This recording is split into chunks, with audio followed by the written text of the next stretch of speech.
ለአንበሳ ተሰጥቶ በሰማዕትነት አምላካችንን ያከበረ ሰማይ በ111 ዓመተ ምህረት በትራጃን ዘመነ መንግስት እንደ መገበሪያ ስንዴ በአንበሳ ተፈጭቶ ሰማዕትነት የተቀበለ አባት ነው። በረከቱ ይደርብን። እንዲህ ብሎ አስተምሯል። እግዚአብሔር 3 ሁነቶችን በዝምታ ፈጽሟቸዋል ይላል። በስውር አድርጓቸዋል ይላል። አንደኛ የእመቤታችን የቅድስት ድንግል ማርያምን ዘላለማዊ ድንግልና፣ ሁለተኛ የጽንሱን ነገር ያለ ዘር እንደተጸነሰ በድንግልና እንደተወለደ ሰውሮታል፣ በዝምታ ፈጽሞታል። ሶስተኛ ሞቱን በዝምታ በስውር ፈጽሞታል ይላል።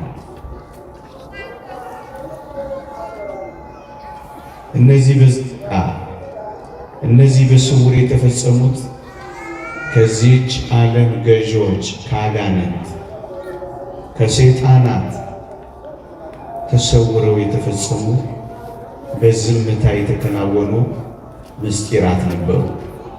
የጽንሱ ነገር፣ የዘላለማዊ ድንግልናዋ ነገር፣ የኢየሱስ ክርስቶስ የሞቱ ነገር። ለዚህ ነው ከዚህች ዓለም ገዢዎች አንዱስ እንኳን ይህን ጥበብ አላወቀውም የሚለው። ወገኖቼ ለምን የሰወረው ይመስላችኋል? ሊቃውንት ቤተ ክርስቲያን ጥቂት ነገሮችን ያስቀምጣሉ። መጀመሪያ እነሱን ላስቀድም። የተወደደ መድኃኒታችን ኢየሱስ ክርስቶስ እንደተጸነሰ ወይም እንደተወለደ አጋንንትን አይሁድን ቢያውቁ ኖሮ ምን ያደርጉ ነበር ካላችሁን፣ ጊዜው ሳይደርስ የተወደደ መድኃኒታችን ኢየሱስ ክርስቶስን እንግደለው ባሉ ነበር። ድህነት የሚፈጸመው የክርስቶስ ደም የሚፈሰው በቀራንዮ ነው። የቀራንዮ ቤዛነቱ ሳይደርስ መጸነሱ ደግሞ በድንግልና መወለዱን ቢያውቁ ኖሮ መቼ አግኝተነው እንግደለው ብለው ጊዜው ሳይደርስ ይገሉት ነበር። ለዚህ ነው ጊዜው ሳይደርስ እንዳይሞት ከሰይጣን ጆሮ ከአይሁድ አእምሮ ይሄንን የሰወረው። ድህነታችን እንዳይዘገይ፣ ድህነታችን ሳይፈጸም እንዳይቀር ቀስ ብሎ በዝምታ ፈጽሞ። አንደኛ። ሁለተኛ፣ የተወደዳችሁ ኦርቶዶክሳውያን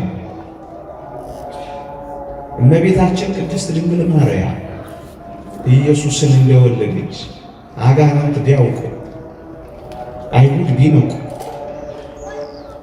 ያለ ወንድ እንደጸነሰች ቢረዱ ዝሙት ሰርታለችና ተወግራ ትሙት ባሉ ነበረ። ስለዚህ የተወደደች ቅድስት ድንግል ማርያምን ለምን ተወግራ ትሙት? የጽንሱስ ነገር ለምን ይቋረጥ? ስለዚህ ክርስቶስ እግዚአብሔር ባወቀ ምን አደረገው? በዝምታ በስውር ፈጸመው። ሁለተኛ። ሶስተኛ፣ አይሁድ ቀድሞውንም ቢሆን ያለ ዘር እንደተጸነሰ በድንግል ተወለደ ቢያውቁ ኖሮ የዳዊት ልጅ አይደለም ብለው በካዱ ነበር። ሰው መሆኑን ለመጠራጠር ምክንያት የሚፈልጉ አጋንንት ምትሃት ይመስላቸው ነበር። ለዚህ እኮ ነው ክርስቶስ በዝምታና በስውር መጸነሱንም መወለዱንም ያደረገው። ያለ ዘር እንደተጸነሰ በድንግልና እንደተወለደ ቢያዩ ሰው አይደለም ብለው ይክዱ ነበር። የዳዊት ልጅም አይደለም ብለው መከራከሪያ ነጥብ ያገኙ ነበር። ስለዚህ ይህንንም በዝምታ ፈጸመው ወገኖች። ሌላው በድንግልና ተጸንሶ ያለ ዘር እንደተወለደ ከሰይጣንም ለመሰወር ነው ይህንን ያደረገው ወገኖች። ሰይጣን ቢያውቅስ ዲያብሎስ ቢነቃስ ምን ያደርግ ነበር ካላችሁ ወይ ሊቃውንተ ቤተ ክርስቲያን ከኢየሱስ ጋር ከመዋጋት ይሸሽ ነበር ይላል። ታስታውሳላችሁ? በገዳመ ቆሮንቶስ ከቆመ ሳይቀመጥ ከዘረጋ ሰዓት ባየው ጊዜ ይህማ አምላክ ነው ብሎ ሊፈትነው ነበር የመጣው። የእግዚአብሔር ልጅ የሚል ድምፅ ሲሰማ ተጠራጥሮ ምን እንዳደረገ አላያችሁ? አንዴ በቤተ መቅደስ፣ አንዴ ደግሞ በሚያምር በቤተ መንግሥት፣ አንዴ ደግሞ ወዲህ በመራ ወደ ፈተና የገባው ለምን ይመስላችኋል? የእግዚአብሔር ልጅ ከሆንክ የሚል ጥርጣሬ ቆንጥቶ ማረጋገጥ እኮ ፈልጎ ነው። ለምን መሰላችሁ? ሲያየው ፍጡር ነው ይመስለዋል። ደግሞስ 5 ገበያ ሕዝብ መግቦ ሲያተርፍ ሲያየው ይህማ አምላክ ነው ብሎ ይደነግጣል። ታንኳ ውስጥ ተኝቶ ሲያየው ይህማ ፍጡር ቢሆን ነው ይላል። ማዕበልና ነፋሳትን ሲገስጽ ሲያየው እንዴት ቢሆን ብሎ ግራ ይጋባል፣ ደግሞ ይደነግጣል። የተወደዳችሁ ኦርቶዶክሳውያን እስከ መስቀል ድረስ ሰይጣንን ግራ እያጋባው ማን ነው የሚለው ጥያቄ እያስጨነቀው መስቀል ላይ አገኘው። ምን አድርጎ? አምላኬ አምላኬ የሚል ድምፅ እስኪያሰማው ድረስ። አያችሁ፣ ኢየሱስ ክርስቶስ በእርግጥ የባህሪያ አምላክ እንደሆነ ቢያውቅ ኖሮ ምርኮ አይማረክም፣ በመስቀል ላይ አጋንንት አይታሰርም፣ ከመዋጋት ይሸሻል። ስለዚህስ ቀስ እያለ እያቀረበ፣ ቀስ እያለ ወጥመድ ውስጥ እየከተተ፣ ቀስ እያለ እያቀረበ በመስቀል ላይ ያገኘውና ጠረቀ። በቃ ለምንድን ነው መሰወር ያስፈለገው? ዲያብሎስ ከመዋጋት እንዳይሰወር ነው። ለምንድን ነው መሸሸግ ያስፈለገው? ዲያብሎስ እንዳይሸሽ ነው። ታስታውሳላችሁ? ክርስቶስ ታላላቅ ታምራትን እንኳን እያደረገ አትናገሩ ነበር የሚለው። ለምን ይመስላችኋል? ይህንን እያየ ይህን እየሰማ ከመዋጋትም ጭምር እንዳይሸሽ እኮ ነው ወገኖቼ። ሌላስ ለምን መሰወር አስፈለገው? ይኸውላችሁ አይሁድ ገና ያለ ዘር መጸነሱን ገና በልጅነቱ በድንግልና መወለዱን ቢያውቁ ኖሮ ገና በልጅነቱ ይበሳጩበት ነበር። እንዴ ለምን ገና በጊዜ እየተበሳጩ ዘመናቸውን ይጨርሱ? ክርስቶስ እንዴት እንደተጠነቀቀላቸው እንኳን ተመልከቱ። ሊያበሳጫቸው አልፈለገም ገና በጊዜ። ስለዚህ ማንነቱን ሰወራ። ያለ ዘር መጸነሱን በድንግልና መወለዱን ቢያውቁ ኖሮ ታስታውሳላችሁ? ገና 33 ዓመት ሲሞላው ድንጋይ አንስተን እንውገረው ያሉ። ይሄንን ቢያውቁ ኖሮ ምን ይሆናሉ? ገና በልጅነታቸው በብስጭት ገና በልጅነቱ በሕፃንነቱ በብስጭት ይቃጠላሉ። አጋንንትማ ሁሉንም እንፍጅ ባሉ ነበር። ቢያውቁ ኖሮ ምን ያረጉ ነበር? ደም ያፈሱ ነበር ካፈሰሱት በላይ። ምሳሌ ልስጣችሁ። ሄሮድስ 70 ሰገል በ2 ዓመቱ መጥቶ የተወለደው የአይሁድ ንጉሥ ወዴት ነው ሲል በሰማ ጊዜ ታስታውሳላችሁ ምን እንዳደረገ? የቤተልሔምን 144,000 ሕፃናት ነበር እኮ ያስፈጀው። 2 ዓመት ሲሆነው እንደዚህ ካደረገ ገና ሲጸነስ ቢያውቅ ኖሮ ምን ያደርግ ነበር ካላችሁ? በሙሉ የእስራኤልን ደናግላን ሰብስቦ ይገድል ነበረ። ሲጠራጠር እንደዚህ ያደረገ ቢያውቅ ኖሮ ምን ያደርግ ነበር? ደናግላንን ሰብስቦ ሁሉ ያስፈጅ ነበር። ለዚህ ነው የሰወረው።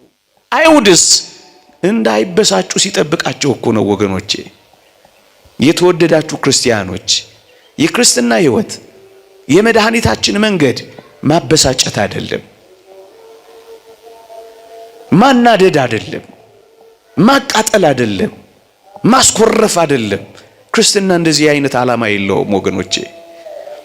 ሌሎችን ለማበሳጨት የምንሰብከው ስብከት አይኖረንም። ሌሎችን ለማቃጠል የምንኖረው ህይወት የለንም። ክርስቶስ ላለማበሳጨት እንደመጣ ላለማናደድ እንዳልመጣ እኛም የምንኖረው በዚህ ምድር ላይ ቆይ እስኪ ላቃጥላቸው፣ ቆይ እስኪ ላበሳጫቸው፣ ቆይ እስኪ ላናዳቸው የምንለው ህይወት የለንም።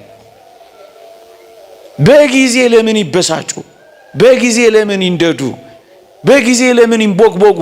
በጊዜ ለምን ይላጡ? ለዚህ ነው የሰወረው። ሲጠብቃቸው ነው የሰወረው። ሌላ ስለምን ሰወረው ካላችሁኝ የተወደዳችሁ ኦርቶዶክሳውያን ግራ እንዳይጋቡ ነው አይሰወረባቸው። ያለ ዘር መጸነሱ በድንግልና መወለዱን ቢያውቁ በጣም ግራ ይጋቡ ነበር። ግራ እንዳይጋቡ ነው የጠበቃቸው ወገኖቼ። የሆነው ሁሉ ነገር ግራ እያጋባ መከራ እንዳያበላቸው ከወዲሁ ጠበቃቸው፣ ግራ እንዳይጋቡ። ክርስቲያኖች የጌታችን ወደዚህ ዓለም መምጣት ለማዳን ነው እንጂ ግራ ለማጋባት አይደለም። ለማረጋጋት እንጂ ለማስደንገጥ አይደለም። ሕይወት ለመስጠት እንጂ ለማስደነቅ አይደለም። የክርስትና አገልግሎት የክርስትና ሕይወት ማስደነቅ አይደለም ዓላማችን። ቅዳሴያችን ለማስደነቅ አይደለም፣ ሕይወት ለመስጠት ነው። ስብከታችን እጅ በአፍ ለማስጫን አይደለም፣ ሕይወት ለመስጠት ነው። ማስደነቅ አይደለም ዓላማው፣ ማስደንገጥም አይደለም ዓላማው፣ ማስደንበርም አይደለም ዓላማው። ማረጋጋት ነው ዓላማው፣ ማስከን ነው ዓላማው። ወገኖቼ ክርስቶስ ለማስደነቅ ቢመጣ ኖሮ ሰው ሆኖ አይመጣም ነበር። በእርግጠኝነት ሰው ምኑ ይደነቃል? ሰው ከጉስቁልናው በቀር ምን ነበረው? ሰው ከውርደት እንጂ ሌላ ምን ክብር ነበረው? ከሰማይ ከዋክብት አንዱን ሆኖ መምጣት እንኳን እኮ ያንስበታል። ከፀሐይ በላይ ፀሐይ ነው፣ ከእሳት በላይ እሳት ነው። ሰው መሆን ለሱ ማስደነቅ ለኛ ነው። ሰው መሆን ማስደነቅ ወገኖቼ፣ ሰው መሆን ለሱ ውርደት ነው። ሰው መሆን ለኛ ነው ክብሩ። ለማስደነቅ አይደለም የመጣው ወገኖቼ። ለዚህ ነው ቀስ ብሎ ለማረጋጋት ራሱን የሰወረው። ለዚህ ነው ወገኖቼ እንዴት እያለማመዳቸው ቢመጣ እንኳን እንዳልተረዱት አታውቁ። ምሳሌ ልስጣችሁ። ለምንድን ነው ብዙ ደናግላል ብዙ መካን የሆኑ ሴቶች እየወለዱ በቅዱሳት መጻሕፍት ቀድሞ ያያችሁት ለምን ይመስላችኋል? ትርኢት እየሰራ ምናምን አይደለም። እናስ ድንግሊቱ ስለምትወልድ ድንግሊቱ ለመውለዷ መቅድም የሚሆነው መካን የሆኑ ሰዎች ሲወልዱ ያየን እንደሆነ ስለሆነ መካን የሆኑ ሴቶች እያስወለዱ ድንግሊቱ ደግሞ እንደምትወልድ ማሳያ ሆነች። ኢየሱስ የሚለው ስም ስለሚገለጥ ኢያሱ፣ ኢሳይያስ የሚሉ ስሞች ማለማመጃ ሆኑ። እንዳይደነግጡ እንዳይደነብሩ ነበር። እነሱ ግን ከመደንገጥና ከመታወቅ ወደ ኋላ አላሉም ወገኖች። ለነዚህ ጥቂት ምክንያቶች ከዚህች ዓለም ገዢዎች አንዱ እንኳን ይህን ጥበብ አላወቀውም፣ በዝምታ ፈጽሞታል፣ በስውር አድርጎታል ወገኖች። በዝምታና በስውር እንዴት አድርጎ ሰወረው? እንዴት አድርጎ በዝምታ ፈጸመው? እንዴት አድርጎ ካላችሁኝ በአንዲት ድንግል ብላቴና አጠገብ ወንድ ቅዱስ ዮሴፍን አስቀመጠና ሰወረባቸው። ያለ ዘር መጸነሱን በድንግልና መወለዱን ግራ እንዳይገባቸው አጠገብ ወንድ ስላለ ዮሴፍ አላህ አስባላቸው። ወገኖቼ አንዳንዶች በዚህ ዘመን በእመቤታችን በቅድስት ድንግል ማርያም ዘላለማዊ ድንግልና ግራ የገባቸው በትክክል ስለማያውቁ እኮ ነው። እግዚአብሔር መንፈስ ቅዱስ የገለጠላቸው አባቶቻችን ነግረውን እንጂ እኛም እኮ ግራ እንጋባ ነበር። የዘላለማዊ ድንግልናዋ ጉዳይ አሁንም ግራ የገባቸው ሰዎች አሉ። ወልዳለች አልወለደችም እያሉ የሚጨቃጨቁ ሲያሳዝኑ። ኧረ ከማህፀኗ ፈቀቅ በሉ እንላቸዋለን። አንድ ሊቅ እንደተናገረው ከማታውቁት ማህፀኗ ፈቀቅ በሉ። ዞር በሉ። ሙሴ ነበልባል ከሐመልማል ሐመልማል ከነበልባል የነበረውን ያን ራእይ ለማይ ሲጠጋ ጫማህን አውልቅ እንደተባለው ዞር በሉላት። ክፉ ነገር አትናገሩ፣ ከማህፀኗ ገለል በሉላት። አታውቁትም ወገኖቼ። እንኳን እመቤታችን ቅድስት ድንግል ማርያም የተወደደችው ወገኖቼ ሙሴ እንኳን ሐመልማል ከነበልባል ነበልባል ከሐመልማል በዚያ በደብረ ሲና ራእዩን ካየ በኋላ ሊቃውንት ሲያስተምሩ ወደ ቤቱ አልተመለሰም ይሏቸዋል። ይሄን ራእይ ካየ በኋላ ለምን ይመለሳል? እኛ እንኳን እንዲህ ያለው ጉባኤ ላይ ከተሳተፍን በኋላ ወገኖቼ ልባችን ወደ ሰማይ ይመሰጣል። መነኮሳት የሚመንኑት እኮ ለዚህ ነው። የቀመሱት እኮ የሚበሩት እኮ ለዚህ ነው። ቅዱስ ዮሐንስ መጥምቅ ክርስቶስን በማኅፀን ካየው የተወደደች እመቤታችን ቅድስት ድንግል ማርያምን እቤቱ ካገኛት በኋላ በረሃ ነው የገባው። ለዚህ እኮ ነው በረሃ የሚገቡት። ሲገባቸው በረሃ ይገባሉ፣ ሲገባቸው ጭምቶች ይሆናሉ፣ ሲገባቸው ዝም ይላሉ። ይሄ ጉባኤ እንኳን እንዴት ዝም ያስብላል!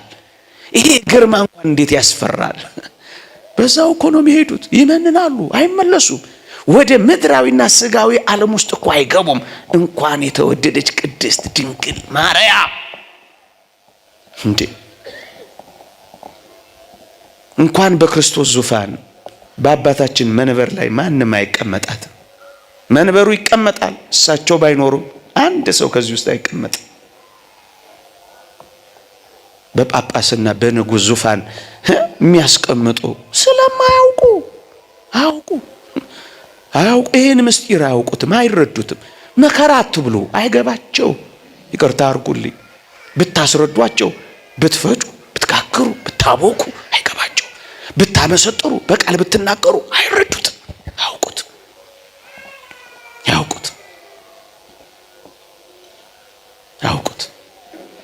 ቅዱስ ዮሴፍ አጠገቧ ስላለ ሌላ ነገር ማለት አይቻልም። እናስ አያችሁ ከሰይጣን ጆሮ ከአይሁድ አእምሮ እነዚህን ነገሮች እንዴት እንደሰወረ አድንቁ። ማን ስላለ? ቅዱስ ዮሴፍን አጠገቧ ስላስቀመጠ። ጥቂት ነገሮችን እዚህ ጋር ለመናገር ምናልባት መጽሐፍ ቅዱስ ላይ ድምጽ ይሰማችኋል አይደል?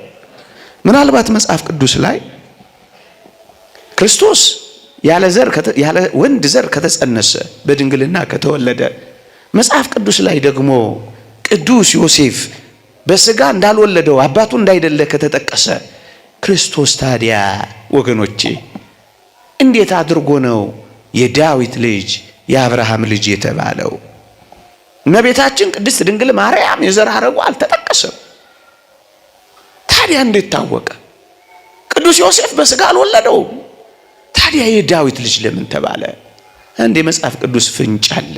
እሱን ላንብብላችሁ። እንዲህ ይላል መጽሐፍ ቅዱስ ከዳዊት ወገን ለሆነው ዮሴፍ ለሚባል ሰው ወደ ታጨች ወደ አንዲት ድንግል ይላል።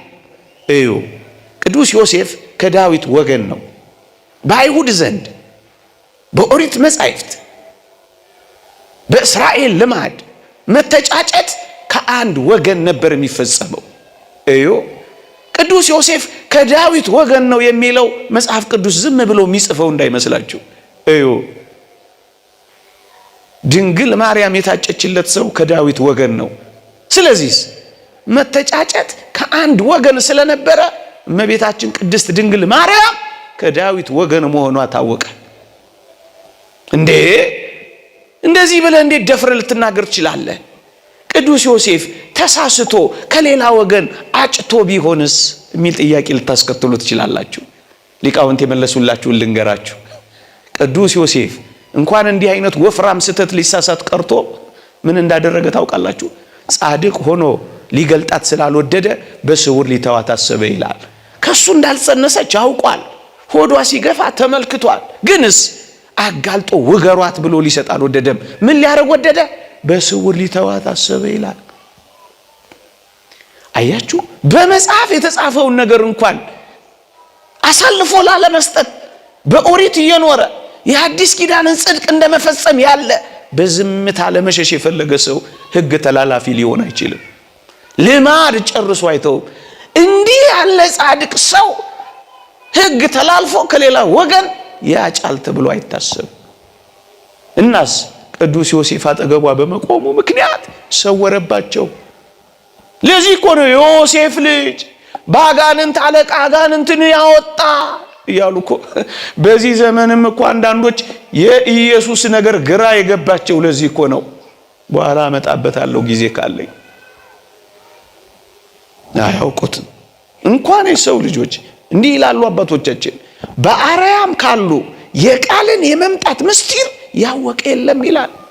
መላእክት እንኳን ይሄን ምስጢር አላወቁት። አቤት እመቤታችን ቅድስት ድንግል ማርያም ምን አይነት ትምህርት ቤት ናት! መላእክት እንኳን የሚማሩባት ቸል ትባላለች እንጂ እንኳን እመቤታችን እቺ አስደናቂ ቤተክርስቲያን እኮ ነው ያለችን። ምንም ያደርጉባት መላእክት መተው የሚማሩባት የሰማይ ጉባኤ ከምድሯ ቤተክርስቲያን ሰው መሆኑን ዘለስ አድርገው የሚረዱባት በአርያም ካሉ የቃልን የመምጣት ምስጢር ያላወቁ እንዴት ይደንቃል! የፈጸመው እንዲህ ይላሉ ሊቃውንት፣ ከልዑል ዘንድ ለእርሱ ብቻ ተነግሮታል። ቅዱስ ገብርኤልን ሊነግራት ወደደ። በጉዞ እንዳይዘገይ በፈጣን ክንፎቹ በረረ ይላል። ልድገመው፣ ከልዑል ዘንድ ለቅዱስ ገብርኤል ብቻ ተነግሮታል እንዲያበስራል። ለሱ ብቻ ተነግሮታል ካለ በኋላ ሊነግራት ወደደ። በጉዞ እንዳይዘገይ በፈጣን ክንፎቹ በረረ። ለአብሳሪው ብቻ ተነግሮታል። እሱስ በፈጣን ክንፎቹ በረረ። ምን እንዲያረግ? እንዳይዘገይ። ቅዱስ ገብርኤል የሚያውቀው ታሪክ አለ። እዚህ ጋር አንድ ጊዜ ላቁማችሁ ወገኖቼ። የሚያውቀው ምስጢር አለ። ታስታውሱ ከሆነ ለነቢዩ ዳንኤል ራእዩን ሊገልጽለት የጌታን ሰው መሆን ራእዩን ሊገልጽለት ሲሄድ አጋንንት ተጠራጥረው ምን አደረጉ መሰላችሁ? ትንቢተ ዳንኤል ምዕራፍ 10 ላይ ሊቃውንት እንደተረጎሙት የፋርስ አለቃ መንግስት ግን 21 ቀናት ተቋቋመኝ ይላል። ሰው መሆኑን ነገረ ስጋዌ ሊገልጽለት ሲሄድ ተጠራጥሮ አትነግርም ብሎ የፋርስ አለቃ መንግስት የሚለው አጋንንትን ነው። ቅዱስ ገብርኤል በጉዞ እንዲዘገይ 21 ቀናት ተቋቋመኝ ይላል። 21 ቀናት አዘገዩት፣ ታገሉት ቅዱስ ገብርኤል። አያችሁ፣ ቢያውቁ ኖሮ ምን ያረጉ ነበር ካላችሁኝ፣ ያዘገየ ነበራ፣ አጋንንት ይታገል ነበራ። ለዚህ እኮ ነው የሰወረው፣ ለዚህ ነው የደበቀው፣ ለዚህ ነው በዝምታ የፈጸመው። ታዲያ ምን ሆነ ራእዩን ሲነግረው ካላችሁኝ፣ ትንቢተ ዳንኤል ምዕራፍ 10 ላይ አንብቡት። ካለቃችሁ ከሚካኤል በቀር የሚያጸናኝ የለም ይላል ቅዱስ ገብርኤል። በረከቱ ይደርብን፣ ረድኤቱ ይደርብን፣ ልመናው ምልጃው ፈጣን ተራዳይነቱ ከኛ ጋር ይሁን። ምን ይላል? ካለቃችሁ ከሚካኤል በቀር የሚያጸናኝ የለም ይላል። ቅዱስ ሚካኤል መጣለታ። ዲያብሎስን ያሳፈረው፣ ዲያብሎስን ያዋረደው፣ በሰማይ ሰልፍ ድል ያደረገው ቅዱስ ሚካኤል መጣለታ። እንደው በዚህ ዘመንም ቅዱስ ሚካኤል ይምጣልን፣ በእውነት ያሳፍርልን፣ ያስጨነቀንን ሁሉ ያሳፍርልን፣ ምድርን በደመ ከልብ እያደረጋት ያለውን ሴጣንን ዝም ያሰኝልን። ቅዱስ ሚካኤል ይድረስልን። እንደው አንድ ነጥብ እናንሳ። የተወደዳችሁ ኦርቶዶክሳውያን እስኪ ልብ በሉ። ካለቃችሁ ከሚካኤል በቀር የሚያጸናኝ የለም ያለው መልአክ እኮ ነው። መልአክ እንደዚህ ካለ መልአክ አያስፈልገኝም የምትል ነፍስ ልትኖር ይገባል። እንኳን ለኔና ላንተ ለቅዱስ ገብርኤል እንኳን ቅዱስ ሚካኤል አስፈልጎታል። አንተ እንዴት ያለ ድፍረት ነው ሚካኤል አያስፈልገኝም ማለት! እንዴት ያለ ድፍረት ነው ገብርኤል አያገባውም ማለት! እንዴት ያለ ትዕቢትና ትምክህትና ኩራት ኩራ ነው! እንዴት ያሳፍራል!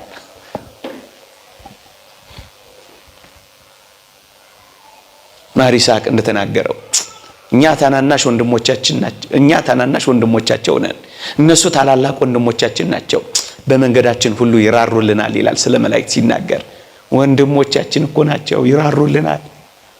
ከሺህ አንድ መልአክ ቢገኝለት እየራራለት ወደ ጉድጓድ እንዳይወርድ አድነው ብለው ስጋው እንደ ሕፃን ስጋ ይለመልማል ወደ ጉብዝና ወራት ይመለሳል የሚለውን ቃል አልሰማችሁም?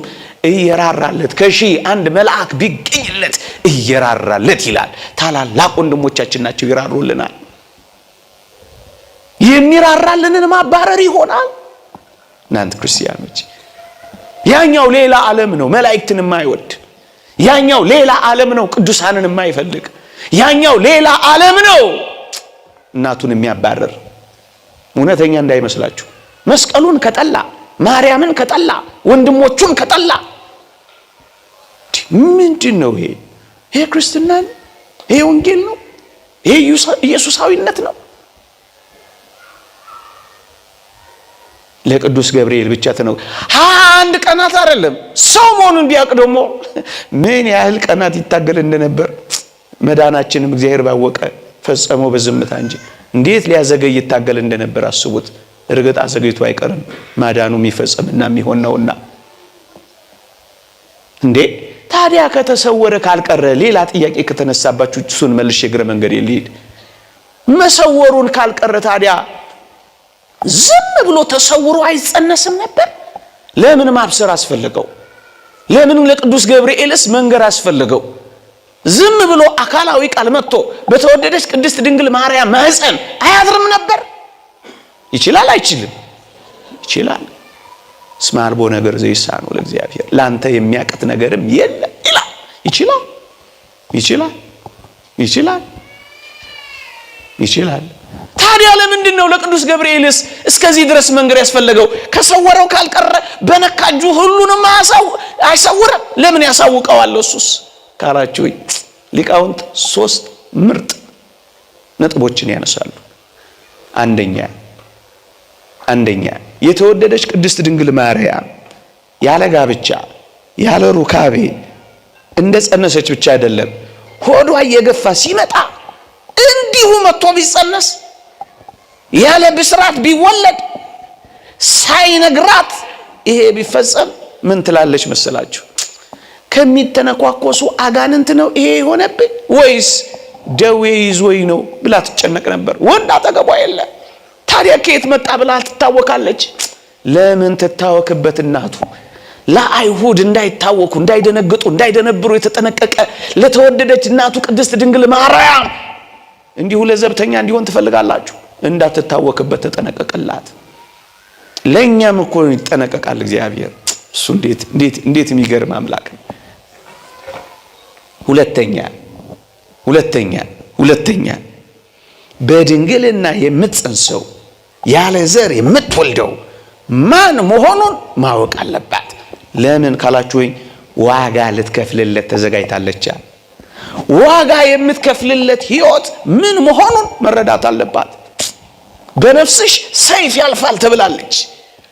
አብራው ትንከራተታለች፣ ቤት አታ ትዞራለች። የተወደዳችሁ ክርስቲያኖች ከኋላ ያሳለፈችውን መከራዩ በልጅነቷ ወላጆቿን ያጣቸው ለምን እንደሆነ ማወቅ አለባት። ወደ ቤተ መቅደስ ያስገቧት ዞር ብላ አላየችም ይላል። በእውነት ዓለምን የናቀች መናኝማ ቅድስት ድንግል ማርያም እኮ ነች። ወደ ወላጆቿ ዞር ብላ እንኳን አልተመለከተችም። ፈጥና ወደ መቅደሱ ገሰገሰች እንጂ ምን አይነት መናኝ ነች እቺ መናኝ! በረከቷ ረድኤቷ አይለየን። እናትነቷ ጣዕሟ ፍቅሯ አይራቅብን። በረረችና ገባች። በዚህ ሁሉ ያላጉረመረመች መቅደስ ውስጥ ትንሽ ዘመን ቆይታ ደግሞ ትውጣልን መቅደሳችንን ታረክሳለች ሲሏት ያላጉረመረመች በዚህ ሁሉ መከራ የተቀበለች መቋሚያ ምርኩዝ ይዘው ሊያባርሯት ሲፈልጉ እንኳን ያልተጉረመረመች ያላማረረች በጸጥታ የተቀበለች መገፋትን የተሸከመች ወላጆቿን በልጅነት ከማጣት ጋር የተንገላታች። ታዲያ ለምን ይሄን እንደምታደርግ ማወቅ የለባትም? አለባት። ከዚያ በኋላ የምትቀበለው መከራ ደግሞ ተመልከቱት። እሱን መረዳት አለባት። ለምን ዋጋ እንደምትከፍል ማወቅ አለባት። ስለዚህ በጆሮዋ ነገራት። ዋጋ የምትከፍልለት ሕይወት ማንና ምን መሆኑን አሳውቃል። በውርጭና በመከራ እንደምትወልደው ታውቃለች። መውለጃ ስፍራ እንደምታጣ ያውቃል። ይሄንን የምትከፍለው ምንና ለማን እንደሆኑ መረዳት አለበት። ስለዚህ ነገረ ሶስተኛውና ዋናው ምክንያት ግን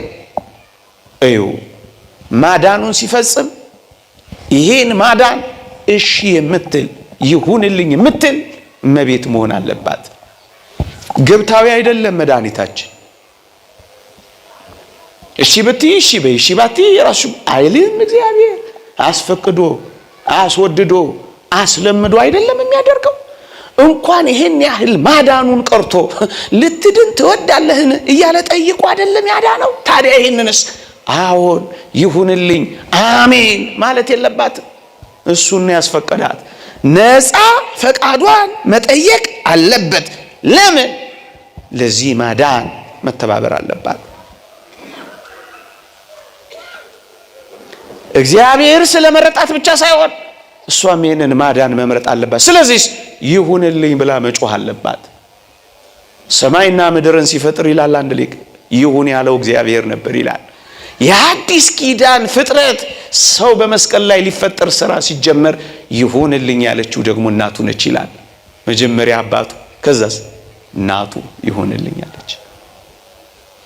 ነፃ ፈቃዷን መስጠት መምረጥ እሺ ብላ መተባበር አለባት። ይህ አስደናቂ ልደት ነው። ይህ አስደናቂ ጽንስ ነው። ለዚህ ነው ቀስ ብሎ በዝምታ ሰውሮ የፈጸመው። ለዚህ ነው እንዲነገር በብስራት የሚያደረገው። ያዕቆብ ዘስሩግ ያደንቃል። ባለጠጋ ሆኖ ገብቶ ደሃ ሆኖ የወጣ ምንኛ አስደናቂ ነው። ዝምተኛ ሆኖ ገብቶ ተናጋሪ ሆኖ የወጣ በግ ምንኛ አስደናቂ ነው። ኃያል ሆኖ ገብቶ ደካማ ሆኖ የወጣ ምንኛ ጽሑፍ እግዚአብሔር ነው ብሎ ያደንቃል።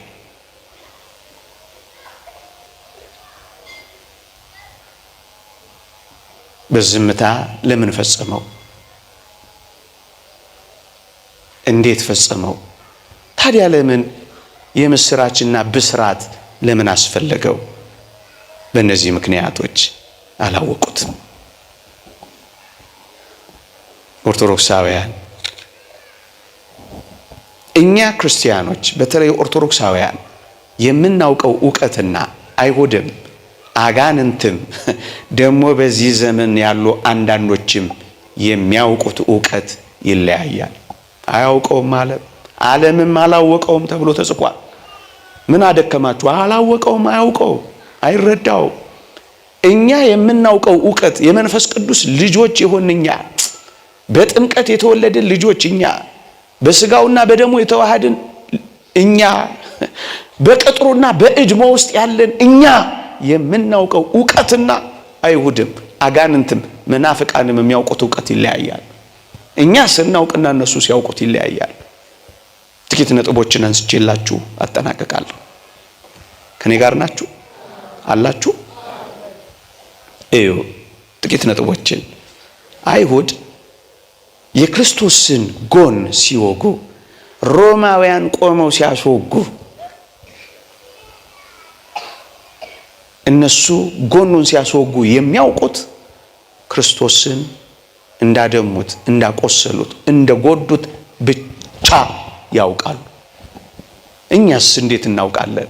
እኛ ግን ከቅዱስ ኤፍሬም ጋር ሆነን የክርስቶስ ጎኑ ሲወጋና ጎኑ ሲከፈት የገነት በር እንደተከፈተልን እናውቃለን ይላል ሊቁ። በረከቱ ይደርብን። አዎ ጎኑ ሲከፈትልን የገነት በር ተከፈተልን። ጎኑ ሲወጋልን ጥምቀታችን ተገኘልን። ጎኑ ሲወጋልን ደሙ ፈለቀልን። እኛ ነጻን ወደ ገነት የምንገባበት በር። አሁን እኔና እናንተ ጎኑን ስናይ፣ የተወጋ ጎኑን ስናይ፣ ያንን ጦር ስናይ ገነትን በጎኑ በኩል እንደገባን እናውቃለን። እኛ የምናውቀውና እነሱ የሚያውቁት እጅግ ይለያያል ያልኳችሁ እኮ ለዚህ ነው። የተወደዳችሁ ክርስቲያኖች፣ በዚህ ዘመን በትላንትም ዘመን በመጽሐፍ ቅዱሳችን ላይ ኢየሱስ ፈራ፣ ኢየሱስ ደነገጠ፣ ኢየሱስ አዘነ የሚሉ ቃላት ሲያዩ አንዳንዶች በዚህ ዘመንም በትላንትም የነበሩ ሰዎች የሚያዝን፣ የሚተክዝ፣ የሚፈራ፣ የሚደነግጥ አምላክ ነው ትላላችሁ ብቻ ብለው ያውቃሉ። እነሱ ይህንን ብቻ ይረዳሉ። መፍራቱን፣ ማዘኑን፣ ደነገጠ መባሉን አያውቁትም ለምን እንደሆነ። እኛስ ኦርቶዶክሳውያን ክብር ለሊቃውንት ለአባቶቻችን ምን እናውቃለን በዚህ ውስጥ ካላችሁ ወይ ወገኖቼ እዩ ፈራ፣ አዘነ፣ ደነገጠ፣ ተከዘ በሚሉት ቃላት የነፍሳችንን ካሳ የካሰልን እንደሆነ እናውቃለን። እነሱ አምላክ አይደለም ማለትን ያውቃሉ። እኛስ በነፍሳችንም ጭምር የካሰልን እውነተኛ አምላካችን እንደሆነ አውቀናል። አያውቁትም አልኳችሁ እኮ ለዚህ ነው። ምን ማለት ይመስላችሁ? መቁሰል፣ መድማት፣ የሾህ አክሊል ማድረግ እነዚህ የሥጋ ሕማማት ናቸው። ጌታችን ለሥጋ የካሰ ካሳ ነው። የነፍስስ ካሳ እንዴት ይቀራል? የነፍስ ካሳ ምን? የነፍስ ሕማም ምንድን ነው ካላችሁኝ መፍራት ነዋ። የነፍስ ካሳ ምንድን ነው? ማዘን ነዋ። የነፍስ ካሳ ምንድን ነው? መደንገጥ ነዋ። የነፍስ ካሳ ሕማም ምንድን ነው? መተከዝ ነዋ። አያችሁ፣ እኛ ክርስቶስ ፈራ፣ ክርስቶስ ደነገጠ፣ ክርስቶስ አዘነ የሚል ቃል ስናይ ነፍሳችን እየተካሰች እንደሆነ እናውቃለን። የባህሪ አምላክ መሆኑን እንረዳለን ወገኖቼ። ሌላስ በጣም ባስደናቂ ሁኔታ የሥጋ ሕማማችን ብቻ ሳይሆን የነፍስ ፍርሃታችንን እያራቀልን እንደሆነ እንረዳለን። የነፍስ ሐዘናችንን እያጠፋልን እንደሆነ እንረዳለን። የነፍስ ድንጋጤያችንን እያራቀልን እንደሆነ ይገባናል። አያውቁትም እነሱ። ከማያውቀው ሕዝብ ጋር ነው አሁን ትግል የያዝነው ወገኖቼ። አያውቁትም፣ በጭራሽ አይረዱትም። የዚህ ዓለም ገዢ ልባቸውን አጨልሞታል። አያውቁትም፣ አይረዱትም፣ አያውቁትም። አይሁድም አጋንንትም መናፍቃንም ኢየሱስ በመስቀል ላይ የመጨረሻዋን እስትንፋስ ሲተነፍስ በቃ ብለው ነው የሚያስቡት። በቃ ጨረሰ ብለው ነው ያስቡት። ኦርቶዶክሳዊነትስ ቤተ ክርስቲያንስ እኛስ እንዴት ነው የምናውቀው? ክርስቶስ የመጨረሻውን እስትንፋስ መስቀል ላይ ሲተነፍስ እኛ ክርስቲያኖች የመጀመሪያውን የሕይወት እስትንፋስ እንደቀጠለልን እናውቃለን። የመጨረሻውን እሱ የመጀመሪያውን እኛ መተንፈስ እንደጀመርን እናውቃለን። እነሱስ ይሄንን አያውቁትም። ምን እያደረገ እንደሆነ አይረዱትም ነው የምላችሁ። አያውቁትም፣ አያውቁትም። እነርሱ ክርስቶስ በመስቀል ላይ እንደ ሞተ ብቻ ያውቃሉ። እኛስ አዎን ክርስቶስ በመስቀል ላይ ሞቷል፣ ግንስ ዲያብሎስ መገደሉን እናውቃለን። አንዳንዶች አባቴ የሞተበት መስቀል ዲያብሎስ የተዋረደበት ደግሞም የተሸነፈበት ደግሞም ኃይል ያጣበት ደግሞስ ጥርሱ የረገፈበት ደግሞስ አቅሙ የተንኮታኮተበት ኃይል ዲያብሎስ የተገደለበት ክርስቶስ የሞተበት አያውቁት፣ አይረዱት በፍጹም። ይኸው ስንት ዘመን ቤተ ክርስቲያን አስተማረች፣ አያውቁትም። እኛ ግን እንደዚህ እናውቀዋለን። እነርሱ ኢየሱስ ክርስቶስ በመስቀል ላይ ሲቸነከር እንደተያዘ ደግሞም ድል እንደተነሳ ያውቃሉ። እኛስ ክርስቲያኖች እኛ ነፃ ወጥተን መቦረቅ እንደጀመር እናውቃለን፣ እንደተፈታን እናውቃለን። እነሱ አያውቁትም፣ በፍጹም አያውቁትም ወገኖቼ፣ በፍጹም አይረዱትም፣ በፍጹም አያውቁትም። ክርስቶስን እርቃኑን ሲሰቅሉት እነሱ እንዳዋረዱት ያውቃሉ። እኛስ እኛ ክርስቶስ ሲራቆት የጸጋ ልብስ እንደለበስን እናውቃለን። እሱ ሲዋረድ እኛ እንደከበርን እናውቃለን። እሱ ሲወድቅ እኛ እንደተነሳን እናውቃለን። እሱ የሾህ አክሊል ሲደፋ እኛ የክብር አክሊል እንደደፋን እናውቃለን። እሱ ምራቅ ሲተፋበት እኛ ጸጋ እንደተጎናጸፍን እናውቃለን። አይረዱትም። እሱ ወደ ታች ሲመጣ እኛ ወደ ላይ እንደሄድን እናውቃለን። ይህንን አይረዱትም። ዓለም አላወቀው። አያውቁት፣ ያውቁት፣ አያውቁት፣ በፍጹም አያውቁት። እሱ ሲቆስል እኛ መፈወሳችንን አውቀናል። በጣም የሚገርማችሁን ነገር ልንገራችሁ። ሊቃነ ካህናቱ እንኳን ሁለት ሊቃነ ካህናት ነበሩ። ኢየሱስ ክርስቶስ በዘመነ ስጋዌው በተለይ ሊሞት ሲል ሁለት ሮማውያን አንድ ለራሳቸው ሾመዋል። ሕገ እግዚአብሔርን ጥሰው አይሁድ ደግሞ የራሳቸውን አንድ ሊቀ ካህናት አቆመዋል። ሁለት ሊቀ ካህናት። እዚህ ጋር አንድ ጊዜ ላስቆማችሁ። ክርስቶስ እንደዚች ወዳለባት ምኩራብ ነው የገባው። ምንም ሕግ የጣሱባት መስዋዕት ውስጥ ከመቅረት የደረሰበት ባለፈው ሳምንት ተምራችሁ የለ መነገጃ ያደረጉባት ቦታ ነው ክርስቶስ የገባው። አንዳንዶች ቤተክርስቲያን እንዲና እንዲያ ሆናለች፣ ለቃላቸው መድገሜ ይቅርታ ይደረግልኝና ረክሳለች። ካህናት እንዲና እንዲህ ሆነዋል፣ ረክሰዋል። በከተማ እንቆርብ በገጠር ነው የምንቆርበው እያሉ አንዳንድ ኮሜዲያን ታገኛላችሁ። ክርስቶስ የተገኘባት ኢየሱስን የሚያረክሰው ይሁዳ ከሌለ ይቺን ንጽሕት ቅድስት ድፈት የሌለባት ቤተክርስቲያንን የሚያረክሳት አንድም ሰው የለም።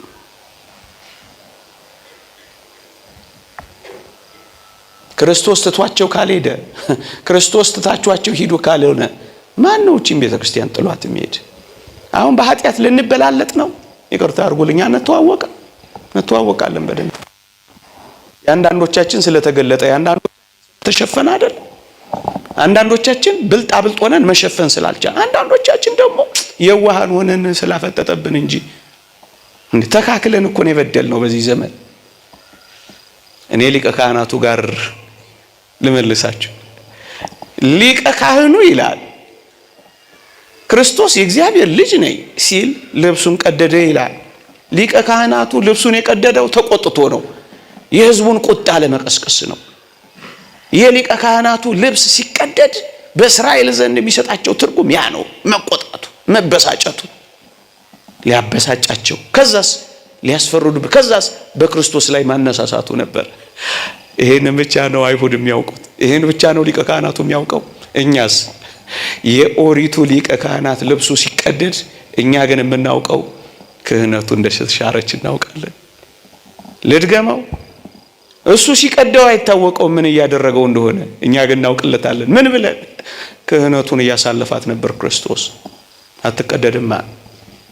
ይልቁኑ የኢየሱስ ክርስቶስ ልብሱ አለመቀደዷ፣ ልብሱ ስርወጥ ሆና ማደጓ፣ አይሁድ እንኳን እጣ ተጣጥለን እንውሰዳት እንጂ አንካፈላት ማለታቸው፣ አለመቀደዷ፣ አለመሰንጠቋ፣ ሊቀ ካህናት ኢየሱስ ክርስቶስ ክህነቱ ዘላለማዊ መሆኑን እናውቃለን፣ እንረዳለን። እነሱስ አያውቁትም፣ እነሱ አይረዱትም። ይሄንን አንድ ነገር ብቻ ልጨምር እንዳልዘበዝባችሁ፣ ብዙ እንዳላበዛባችሁ። ኢየሱስ ክርስቶስን ከምድር ከፍ አድርገው በመስቀል ላይ ሲሰቅሉት ሮማውያንም አይሁድም የሚያስቡት መሬታችንን እንዳያረክስ ብለው ነው እኮ። እየሰማችሁኝ ነው? መሬታችንን እንዳያረክስ ብለው እኮ ነው ከፍ ያደረጉት። ኦርቶዶክሳዊነትስ ቤተክርስቲያንስ ይህን የክርስቶስን አስደናቂ ጥበብ እንዴት ትረዳዋለች ካላችሁኝ፣ እዩ። ለጣዖት በታጠነ ጢስ የተሞላውን በጣዖት ስብ ጢስ የታፈነውን ሰማዩን እያጸዳ መሆኑን ትረዳለች ቤተክርስቲያን። ታውቀዋለች፣ በደንብ አድርጋ ታውቀዋለች። ኢየሱስንማ አታውቀውም። እንዴት ያሳፍራል ወገኖቼ! በምን ቋንቋ እንናገረው? ከ1825 ጊዜ በላይ ወንጌል የምታነብን ቤተክርስቲያን አታውቀውም ትባላለች። የመጀመሪያውን በእጅ ጽሑፍ የተጻፈን በአባ ገሪማ የኢየሱስን ወንጌል ተሸክማ የምትኖር ቤተክርስቲያን ኢየሱስን አታውቀውም ትባላለች። 365 ቀናት ወንጌል ዘርግታ የምትኖረውን አንብቡ እንግዲህ፣ እዩዋት እንግዲህ። ኢየሱስን አታውቀውም ትባላለች። ለ2000 ዓመት እንደዚህ የቆየችን ቤተክርስቲያን ኢየሱስ ጌታ ነው ለሷ ሰበር ዜናዋ ይመስላችኋል? አንዳንዶች ሰበር ዜናቸው ነው። እንዴት ያሳዝናል! እኛ የሰበር ዜና አይደለም፣ ከንግግር በላይ የኖረችበት ነው። ይሄንን በእርግጠኝነት ቅረቡና እወቋት፣ ተረዷት። በጩኸት አይደለም፣ በዝምታ አብራ እየታመመች ትኖረዋለች። አውሮፓ ሂድ መጽሐፍ ቅዱስን ታነባለ። ኢትዮጵያ ሂድ መጽሐፍ ቅዱስን ታየዋለህ። ናና ከፈለግ ናና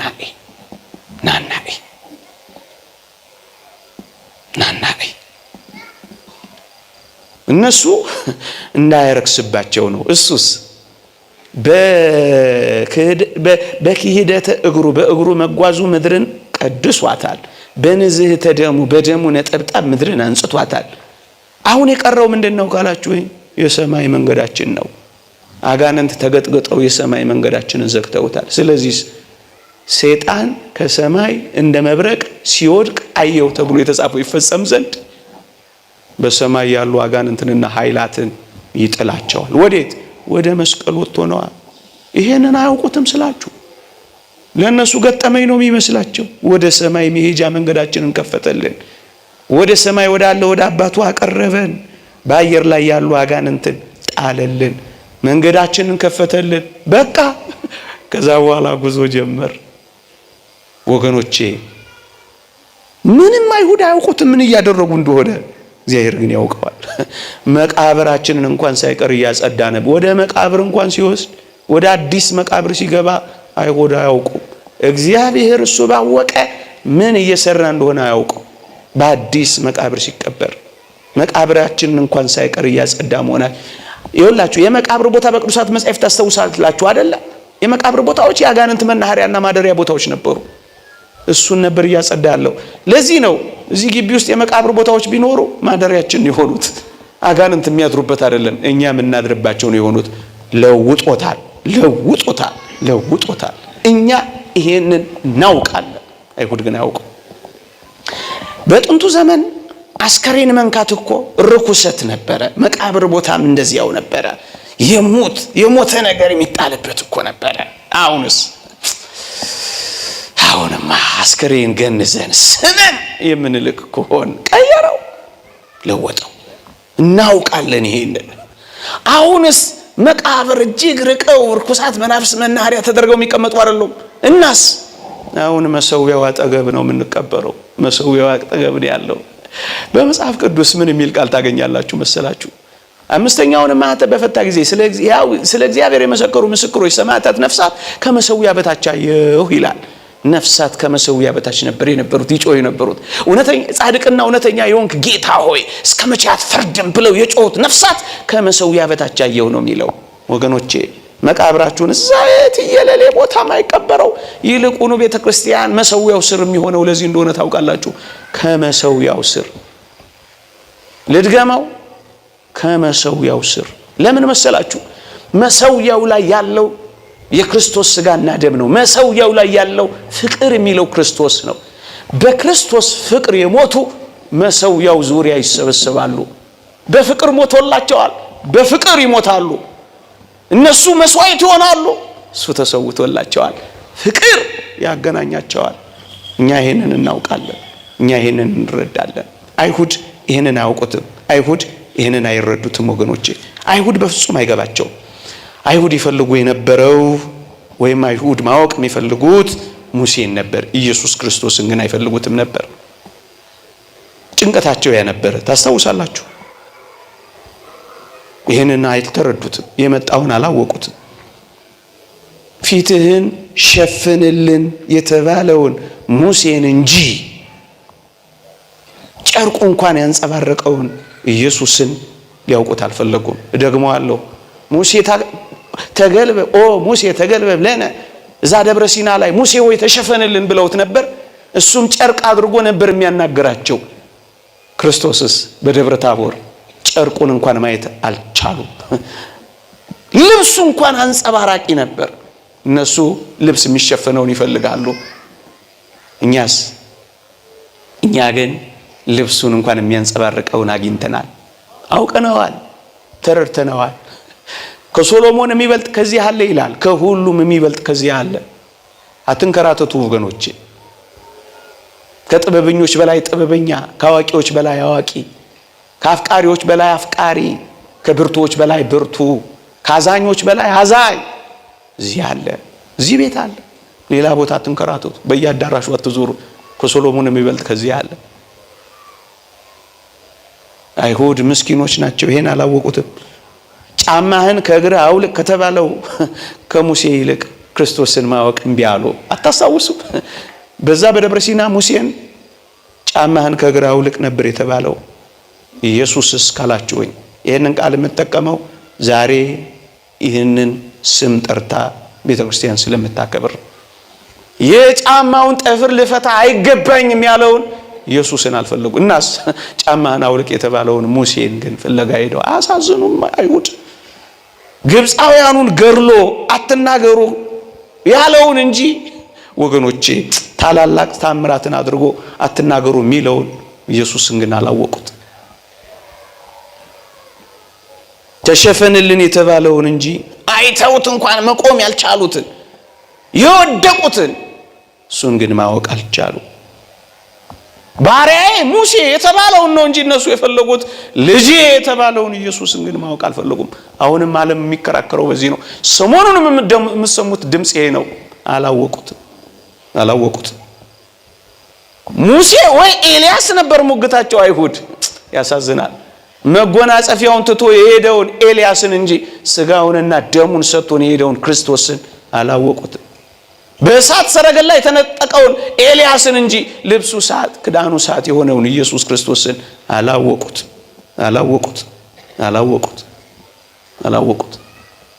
በምን ቋንቋ እንግለጽ? አልተረዱት። ለማጠቃለል እኛስ አውቀነዋል። እሱ ማጠቃለያ ይሁን። አጠገባችን ሆኖ አውቀነዋል። አብረነው እየኖር ተረድተነዋል። እየሰበክንለት እናውቀዋለን። ያ ሰባኪ እንዳለው እውነቱን ነው። እግዚአብሔርን የማያውቁ የእግዚአብሔር ሰዎች ብሎናል ያ ሰባኪ። እውነቱን ስለ እግዚአብሔር እንናገራለን ብዙ፣ ስለ እግዚአብሔር ግን ጥቂት መኖር የሚያቀተን በህይወት ግን አናውቀው፣ በጭምትነት አናውቀው፣ በትህትና አናውቀው፣ በየዋህነት አናውቀው። ገና አላወቅነውም። አንዳንዶቻችን፣ ሁላችንም አይደለም፣ አንዳንዶቻችን የሚጤስን የጧፍን ክር ያላጠፋ የተቀጠቀጠ ሸበቆን ያልሰበረ በዝምታ በጸጥታ የኖረውን መምሰል አቅቶናል። አጠገቡ ሆነን ርቀናል። ከህይወት ጋር ያለን ሞተናል። ተገልጦልን ያልተረዳን ምስኪኖች ሆነናል። አብሮን ሆኖን ሳናገኘው ቀርተናል። ቤት ውስጥ ሆነን ጠፍተናል። አላወቅነው። የመሰከርንለት አልተረዳነው። መድኃኒት ይዞ መታመም አያሳዝን? ጸበሉ አጠገብ ሆነን ታመናል። ሊቃውንት አጠገብ ሆነን በጥያቄ ተሞልተናል። እናሳዝንም? እየቀደሱ አለመቀደስ አያሳዝንም? እየሰበኩ አለመሰበክ አለመማር አያሳዝንም? አውቀነዋል ወይ? ማወቅ ማለት በህይወት መኖር ማለት ነው። ማወቅ ማለት በህይወት መመላለስ፣ ከእርሱ ጋር እንዲኖሩ ለመስበክም እንዲልካቸው ነው የሚለው። መኖር ማለት ነው ማወቅ። እንደሰማን መኖር፣ እንደተረዳ ነው መኖር። አውቀነዋል። በእውነት አውቀነዋል። የምታገለግሉት ጌታ ክርስቶስ ነውና ብሎ ቅዱስ ጳውሎስ እንደነገረን የምናመልከውን አምላክ በህይወት ቀምሰነዋል፣ አውቀነዋል፣ ገብቶናል። አላወቁትም። ይቆየን። የእግዚአብሔር ቸርነት፣ የእመቤታችን አማላጅነት፣ የቅዱሳን በረከት ረድኤት አይለየን። እንድናውቀው ይርዳን። በህይወት እንድንመላለስም ያገዘን። አሜን።